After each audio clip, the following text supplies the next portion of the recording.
পরিষদের সকল সদস্যবৃন্দ, প্রাণপ্রিয় দেশবাসী, অত্যন্ত দামি মাসের দামি সময় রজব মাস, খুব দামি মাস, যে মাসে বিশ্ব নবী মুহাম্মদ রাসূলুল্লাহ সাল্লাল্লাহু আলাইহি ওয়াসাল্লামকে আল্লাহ পাক জান্নাতি পরিবহনে আরোহণ করাইয়া একই রাত্রে দুনিয়ার অনেক অনেক উত্তম সুদর্শন জায়গা পরিদর্শন করাইয়া সমস্ত নবী রাসূল ও ফেরেশতাদেরকে বাইতুল মুকাদ্দাসে জমা করে সকলের ইমাম বানাইয়া 2 রাকাত নামাজ পড়াইয়া ইমামতির সম্মানে সম্মানিত করে জান্নাতি পরিবহন বুরাকে আরোহণ করাইয়া 7টি আসমান পেরিয়ে বাইতুল মামুর পেরিয়ে সিদরাতুল মুনতাহা পর্যন্ত তিনি গিয়েছিলেন। সেখানে গিয়ে জিবরিল আর বুরাক থেমে যাওয়ার পরে আল্লাহ পাক আরশে আজিম থেকে খাস পরিবহন নাম তার রফরফ পাঠিয়ে হুজুরকে আরশে আজিম পর্যন্ত নিয়ে গিয়েছিলেন। কিয়ামত পর্যন্ত উম্মতের যত যাহা কিছু প্রয়োজন সব কিছু আল্লাহ পাক সামনে বসাইয়া আরশে আজিমের বিশ্ববিদ্যালয়ে বসাইয়া সবকিছু শিক্ষা দিয়েছিলেন। সূরা বাকারার শেষ 2 আয়াত হুজুর আলাইহিস সালামকে আল্লাহ পাক নিজ জবানে ওখানে বসে পড়ায় দিয়েছেন। 5 ওয়াক্ত নামাজ মুসলমানের জন্য হাদিয়া দিয়ে আবার 8টি জান্নাত 7টি জাহান্নাম সুন্দর করে ঘুরিয়ে দেখাইয়া আবার আমাদের কাছে পাঠিয়ে দিয়েছিলেন এই মাসে। এই বড় ঐতিহাসিক ঘটনার কারণে মাসটি বড় দামি। মাঝে আর 1 মাস আছে, শাবান মাস, তারপরে সাইয়্যিদুশ শুহুর, সমস্ত মাসের নেতা মাস রমজান মাস আসতেছে। এ মাসের চাঁদ ওঠা থেকে নিয়ে রমজানের চাঁদ ওঠা পর্যন্ত হুজুর একটি দোয়া বেশি বেশি পড়তেন। ওলামায়ে কেরামের কাছে শুনে থাকেন, বিশেষ করে মসজিদের ইমাম সাহেবরা বলে, আল্লাহুম্মা বারিক লানা ফি রজব ওয়া শাবান ওয়া বাল্লিগনা রমাদান। আল্লাহ তুমি রজব ও শাবানের বরকত আমাদেরকে নসিব করো, মেহেরবানি করে আমাদেরকে সুস্থভাবে রমজান মাস পর্যন্ত পৌঁছিয়ে দাও। বলবেন না আমিন?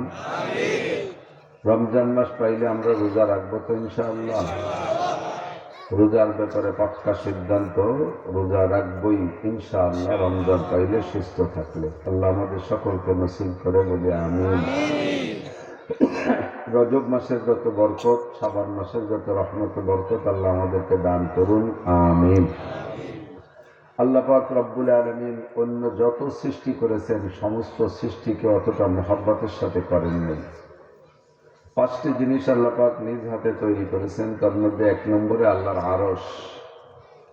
আরশ আল্লাহ পাক হাত দিয়ে তৈরি করেছেন।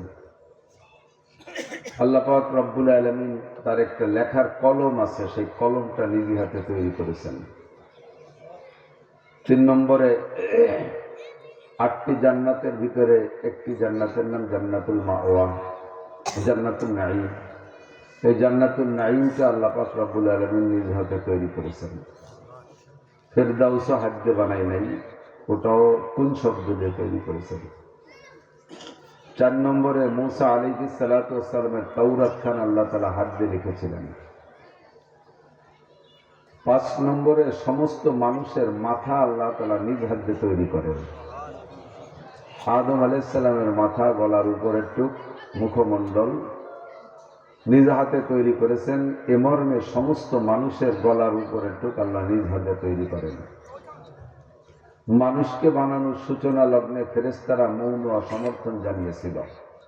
ফেরেশতারা তো অত্যন্ত মুআদ্দাব, ভদ্র, কাজেই তারা সরাসরি ভাষা দিয়ে প্রতিবাদ করে নাই, কিন্তু তারা যা ভাব প্রকাশ করেছেন, ওই বাচ্চা কাচ্চাদেরকে একটু কন্ট্রোল করেন। ভলেন্টিয়াররা যাবে, ছোটদেরকে অন্যদিক সরে, এটা খেলার মাঠ না, ছোটরা যাও, তোমরা এখানে থেকে না, সরি যাও, অন্যদিক যাও। ফেরেশতারা বলেছিলেন, আতাজআলু ফিহা মান ইউফসিদু ফিহা ওয়া ইয়াসফিকুদ দিমা।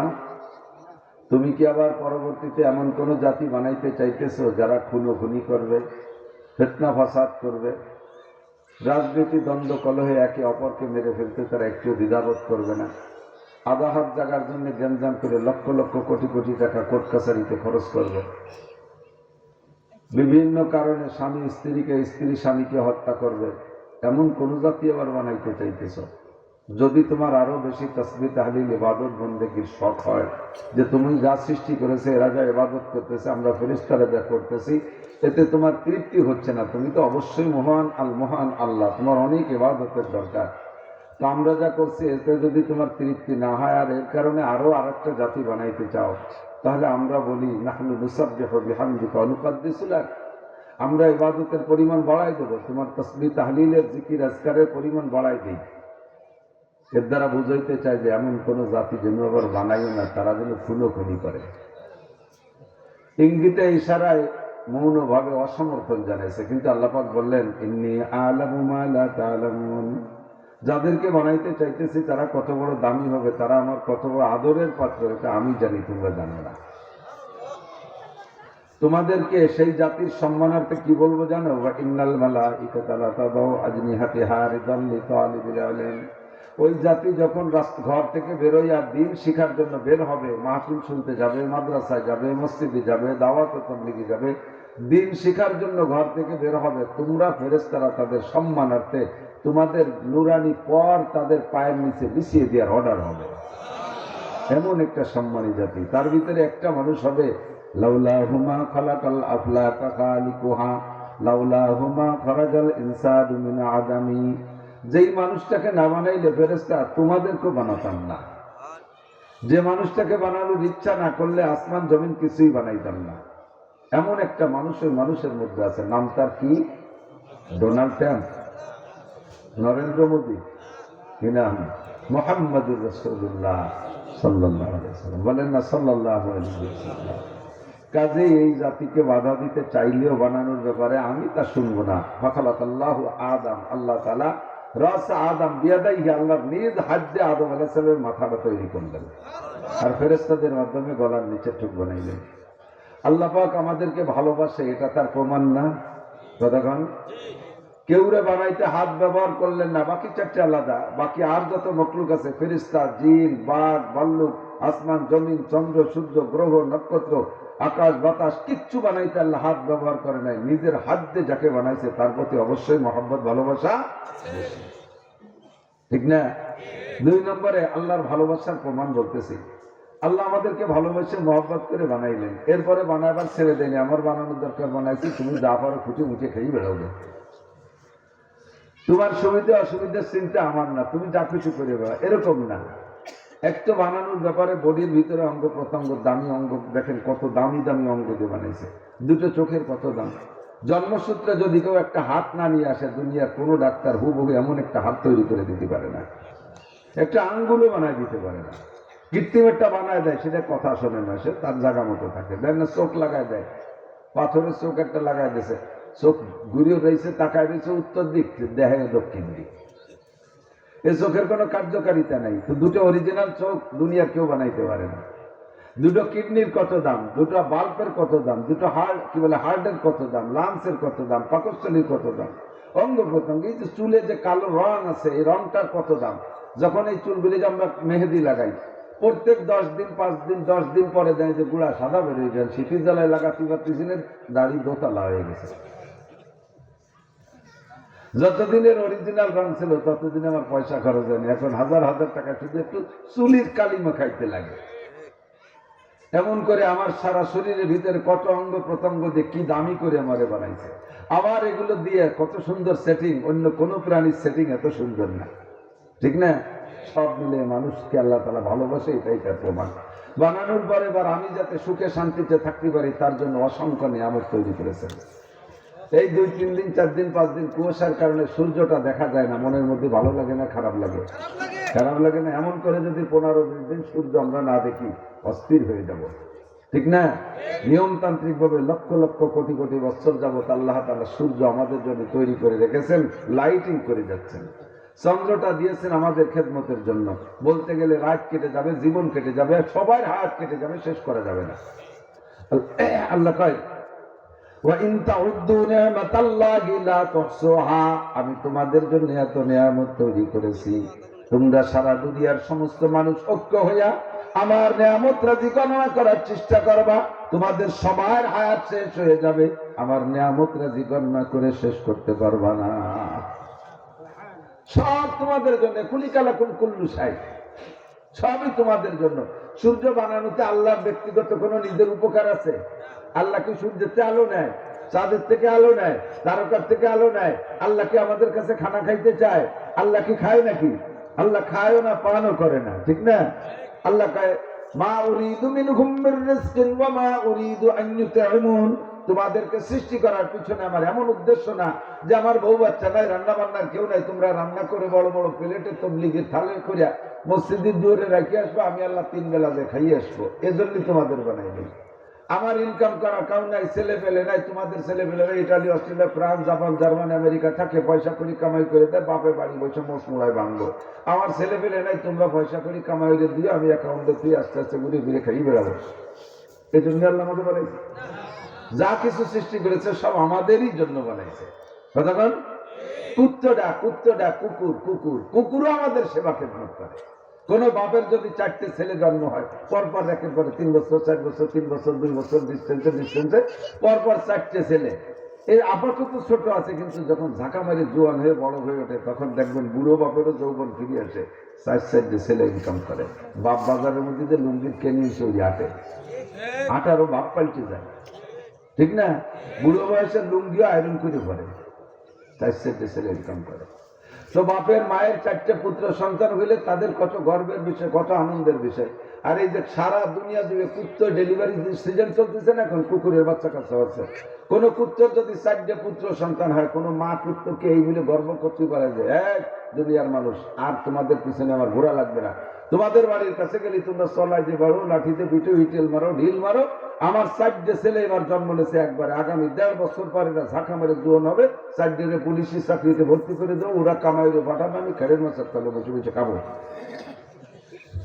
কোন মা কিন্তু কি এই গর্ব করে বসে থাকতে পারবে?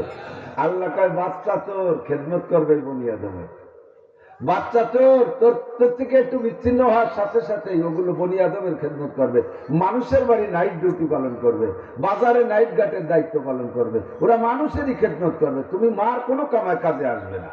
যত মখলুক বলেন, কোন মখলুক, কোন প্রাণী বাচ্চা তার মা বাবার কাজে আসে না, সমস্ত বাচ্চা মানুষেরই কাজে আসে। মুরগির বাচ্চা আমাদের কাজে আসে, মাছের বাচ্চা আমাদের কাছে আসে, গরুর বাচ্চা আমাদের কাজে আসে, বাঘের বাচ্চা আমাদের কাজে আসে, শুয়োরের বাচ্চা শুয়োরা আমাদের কাজে আসে, ঠিক না? তাহলে মানুষ ছাড়া সবকিছু আমাদের জন্য বানাইছেন আল্লাহ তাআলা। প্রয়োজনে যা কিছু দরকার সব একটাও বাদ নেই। এটাই প্রমাণ করে আল্লাহ আমাদেরকে ভালোবাসে। কথা বল না কেন? আল্লাহ আমাদের। তো এরপরে আল্লাহ পাক বলতেছেন আমি তোমাদের ভালোবাসি, রাতভর দিনভর জীবন ভরে বললেও এর প্রমাণের শেষ নাই। তুমি কি আমারে ভালোবাসতে চাও? তুমি কি আমাকে ভালোবাসতে চাও হে মানুষ? নবী আলাইহিস সালামকে আল্লাহ পাক বলতে বলছেন, জিজ্ঞেস করো তো মানুষের কাছে, ইন কুনতুম তুহিব্বুনাল্লাহ, আল্লাহ তো তোমারে এত কিছু যে ভালোবাসে, তুমি কি আল্লাহকে ভালোবাসতে চাও? দুইজনের পক্ষ থেকে যদি ভালোবাসা একভাবে না আসে, তাহলে ভালোবাসার একটা রেজাল্ট আছে। বৈধ ভালোবাসার একটা রেজাল্ট আছে, অবৈধ ভালোবাসার একটা রেজাল্ট আছে। অবৈধ প্রেম করলেও তাদের মাথায় যে একটা উদ্দেশ্য আছে, বৈধ ভালোবাসারও মাথায় যে একটা উদ্দেশ্য, একটা বিস্ফোরণ আছে, একটা উদ্দেশ্য, একটা রেজাল্ট আছে, আছে না নাই? তো আল্লাহ আমাদেরকে ভালোবাসে বানাইলেন। এবার আমরাও যদি আল্লাহকে ভালোবাসি, ভালোবাসা দুই দিক দিয়ে আসবে, আর এক জায়গায় যখন মিলে যাবে তখনই রেজাল্ট আউট হবে। কোন একটা ছেলে কোনো মেয়েকে ভালোবাসে, ফোন করার চান মাইয়েটা আবার ওরে ভালোবাসে না, ছেলেটা মেয়েরে ভালোবাসে, কত বিনয় বিনয় কত কিছু করতে চায়, মাইয়েটা ধমক দেখে এক অমকের বাচ্চা অমক, তুই আমার সাথে কথা মতন মার সাথে করতে পারিস না, তাতে বোঝা যায় যে ও চাইতেছে না। এ জায়গা কি ভালোবাসা জমবে? ভালোবাসা জমতে হলে দুই দিক দিয়ে আগাইতে হবে। আল্লাহকে আমি তো আগায় বসে দিয়েছি, 1 নম্বরে তোমার বানাইছি, 2 নম্বরে সুন্দর করে বানাইছি, 3 নম্বরে সম্মানী করে বানাইছি। ওয়ালাকাদ কাররামনা বানি আদম, গোটা সৃষ্টির ভিতরে বনি আদমকে সর্বসম্মানী করে বানাইছি। তোমাদের নাম রেখেছে আশরাফুল মখলুকাত, আশরাফ মানে সর্বশ্রেষ্ঠ, সর্বসম্মানী, সবচেয়ে সুন্দর করে বানাইছি। তোমাদের বডি কোয়ালিটি তোমাদের মতো এত সুন্দর কেউ নাই। লাকাদ খালাকনাল ইনসানা ফি আহসানি তাকওয়িম, সমস্ত প্রাণীর মধ্যে সর্বোত্তম অবয়বে, সর্বোত্তম গঠন প্রণালীতে, সর্বোত্তম সেটিংসে তোমাদেরকে আমি সৃষ্টি করেছি। এটাই হলো আমার ভালোবাসার প্রমাণ। এবার তুমি কি আমারে ভালোবাসতে চাও? যদি তুমিও ভালোবাসা নিয়ে আগায় আসো, তাহলে একটা রেজাল্ট আছে, মাথায় গিয়ে বলবো। আর যদি ভালোবাসতে না চাও, তাহলে সরে পড়ো।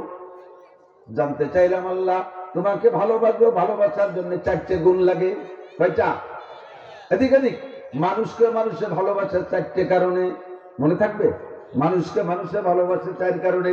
কমপক্ষে 4টে কারণ যদি তোমার মধ্যে পাই তাহলে তোমাকে ভালোবাসবো। বলো কি কি? 1 নম্বরে জামালাত, 2 নম্বরে কামালাত, 3 নম্বরে নওয়ালাত, 4 নম্বরে কারাবাত। 1 নম্বরে জামালাত, সুদর্শন, সৌন্দর্য, রূপ। মানুষকে মানুষের রূপ দেখে ভালোবাসে। আল্লাহ তোমার যদি রূপ ভালো হয় তাহলে তোমাকে ভালোবাসবো। আল্লাহ পাক রব্বুল আলামিন বলেন, রূপ কাকে বলে? রূপ বলতে কি বুঝাও? আমি আল্লাহ পাকের পরিচয় নাও। আল্লাহু নূরুস সামাওয়াতি ওয়াল আরদ। আমি আল্লাহ হলাম আসমান জমিন ভরা বিশাল একটা নূরের ভান্ডার। সারা দুনিয়ার সমস্ত রূপের সৃষ্টিকর্তা আমি। তাহলে আমি আমার রূপের মধ্যে কোনো ঘাটতি রাখি নাই। রূপ দেখে যদি কেউ ভালোবাসতে হয় তাহলে সর্বোচ্চ রূপের অধিকারী আমার আল্লাহ। রং দেখে যদি ভালোবাসতে হয়, আল্লাহ কয় সিবগাতাল্লাহি ওয়া মান আহসানু মিনাল্লাহি সিবগা। মানুষের রং ভালো হলে পছন্দ করো, মানুষের কালার ভালো হলে পছন্দ করো। ফর্সা হলে ভালোবাসো, রংটা সুন্দর হলে ভালোবাসো। আল্লাহ কয় সিবগাতাল্লাহি ওয়া মান আহসানু মিনাল্লাহি সিবগা। দুনিয়ায় যত রং আছে সমস্ত রঙের সৃষ্টিকর্তা আমি। আমি আল্লাহরও একটা রং আছে, আমার রঙের চাইতে দুনিয়ায় কোনো রং ভালো নাই। কাজেই যদি চেহারা দেখে ভালোবাসতে হয় তাহলে 1 নম্বর ভালোবাসা পাবে আমার কে? একটু বলবেন না কে? 2 নম্বরে জামালাত কামালাত, যোগ্যতার দিক দিয়ে। যোগ্যতার দিক দিয়ে কোন একজন মানুষের মধ্যে রূপ কম আছে কিন্তু যোগ্যতায় ভরপুর। স্কুলে একজন টিচার মাস্টার যারা আছেন, যেই শিক্ষকটা অত্যন্ত যোগ্য, অঙ্কেও যেমন, ইংরেজিতেও তেমন, বাহ্যিক জ্ঞান এরকম ভরপুর, ছাত্ররা তার কাছে গেলেই যে কোনো ব্যাপারে অ্যান্সার নিয়ে আসতে পারে। অথচ স্যার একেবারে হাফসি মার্কা কালা, নাক মুছা, চোখ টেরা। স্যারের প্যান্ট পরতে দিছে ভাই নাই, এক ঠাং হাঁটুর দ্বারা আর এক ঠাং টাকুর নিচে নেমে গেছে। কোনো কিছু দেখা দেখি নাই, তার ভিতরে যোগ্যতায় ভরপুর। সমস্ত ছাত্রছাত্রীরা ওই স্যারের ভক্ত হইয়া যায়। আমাদের মাদ্রাসায় এরকম আছে, যেই শিক্ষকটা সর্ববিষয়ে পারদর্শী, ওনার কোনো চেহারা লাগবে না, কিচ্ছু লাগবে না, সব ছাত্ররা তার কাছে ব্যান করে। যোগ্যতার কারণে মানুষকে মানুষ ভালোবাসে। আমার আল্লাহর যোগ্যতার কি অভাব আছে? কথা বলেন। আমার আল্লাহ সর্বময় ক্ষমতার মালিক, সর্বময় শিক্ষিত। আল্লাহ কয় তোমরা যারা দুনিয়ার বিজ্ঞানী আছো, মোবাইল বানাও, ক্যামেরা বানাও, লাইট বানাও, বিমান বানাও, রকেট বানাও, অস্ত্র বানাও, যত আবিষ্কার করেছো আমার দেয়া ইলম থেকে। ওমা উতিতুম মিনাল ইলমি ইল্লা কালিল। আমার ইলমের সামনে তোমাদের ইলম অতি নগণ্য। কত নগণ্য, কত সংকীর্ণ, কত সামান্য। কয়েকটা সাগরের ভিতরে সূচের মাথা ঢুকাই দিয়া, যুবক আমার দিক, একটা সাগরের ভিতরে সূচের মাথা ঢুকাই দিয়া সূচটাকে টেনে উঠাইলে সূচের মাথায় কতটুকু পানি আছে? সারা দুনিয়ার সমস্ত মানুষের ইলমের পরিমাণ অতটুক। আর বিশাল 7 সমুদ্র 13 নদী ভরা যত পানি সম পরিমাণ আমার আপনার আল্লাহর ইলম। কাজেই যোগ্যতার মাপে যদি কেউ ভালোবাসতে হয়, সর্বময় যোগ্যতার মালিককে। 2 নম্বরে একটা করাবাত। করাবাত মানে নিকটে থাকা, নৈকট্য লাভ করা, কাছে কাছে থাকা। একটা মানুষের চেহারাও ভালো না, তার ভিতরে যোগ্যতাও তেমন কিছু নাই, কিন্তু সবসময় একসাথে ঘোরাফেরা করতে এমন একটা ভালোবাসা। যারা তবলিগি গেছেন, মুরব্বীরা সাক্ষী দেন, তবলিগি যা মানুষ আছে নাকি, তবলিগি চিল্লা দিচ্ছেন, কাকরাইল এসে চিল্লের শেষে কাকরাইল আসছেন, 12 পুরীর 12 জন এক জামাতে চিল্লা দিচ্ছে। রংপুরের একজন, ফরিদপুরি একজন, সৈয়দপুরি একজন, মিরপুরি একজন, শরীয়তপুরি একজন, মাদারীপুরি একজন, এই 12 পুরীর 12 জন দিয়ে এক জামাত বানাইয়া চিল্লা দিয়ে আইছে। কাকরাইল এসে যখন বিচ্ছিন্ন হয়ে যায়, মাত্র 40টা দিন একসাথে একটু উঠা বসা করছে। কাকরাইল এসে যখন বিচ্ছিন্ন হয় তখন গলা জড়ায় ধরে কান্নাকাটি করে, ভাই মরা শোকের মতো কান্দে। 40টা দিন একসাথে উঠা বসা, এক প্লেটে খাওয়া দাওয়ার কারণে এমন একটা ভালোবাসা হয়ে যায়। আপনার বাড়িতে কুত্তাটা থাকে, যেদিকে যান আপনার পিছে পিছে ঘুরে, ওই কুত্তাটার সাথে আপনার সম্পর্ক হয়ে যায়। আপনার বাড়ি একটা ছাগল পালছেন, একটা খাসি, 2 বছর লালন পালন করছেন, খাসিটা আপনার অত্যন্ত ভক্ত। আপনি খাটে বসলে লাফ উঠে, খাটে উঠে আপনার কাছে যে বসে, মাঠের থেকে আপনি আমার পিঠটা সাইটে দেয়, আছে না ছাগলের পিঠ সাথে, দাম কত নুনা পাইলে এটা সাইটে দেয়। এভাবে উঠা বসা করতে করতে ছাগলের সাথে একটা সম্পর্ক হয়ে গেছে। আপনি এই ছাগলটারে কুরবানি দেওয়ার সিদ্ধান্ত নিয়েছেন। ছেলেমেয়ের কাম্বা কেনাকিনির দরকার নেই, পালের ডাই দিতে হুজুররা কইছে নাকি বেশি। আপনার ওই ছাগলের সাথে এমন সম্পর্ক, আমি কুরবানির 2 দিন আগে সালে মায়ের বাড়ি সালে, সালে আলো মায়ের নাম। সালেকে বাড়ি চলে যাবো, তোরা কোরবানি দিয়ে জবই টবই করে খাইয়ে টাই শেষ করিস, তারপর মানে কমে আমি আসবো। তারপরে আমিও যখন এই ছাগলটা তোরা জবই দিবি, ও যখন আমার দিক চাই বলবে আমি সহ্য করতে পারবো না। ও আমার সাথে একসাথে ভাত খাইছে, আমার সাথে একসাথে মুড়ি খাইছে, আমার সাথে এক খাটে বসতো। এই যে মোহাম্মত উঠা বসা, ছাগলের সাথে জীবনে মাইয়ে বিয়ে দেওয়া যাবে না, যাবে নাকি? যত ভালো দেখা যাক, হ্যান্ডসাম বডি খাসি হোক, তার সাথে মাইয়ে বিয়ে দেওয়া যাবে? কোনদিনও তার সাথে আত্মীয়তা চলবে না, শুধুমাত্র উঠবাস। এর কারণে আল্লাহ পাক রব্বুল আলামিন বলেন নৈকট্যের কারণে ভালোবাসা।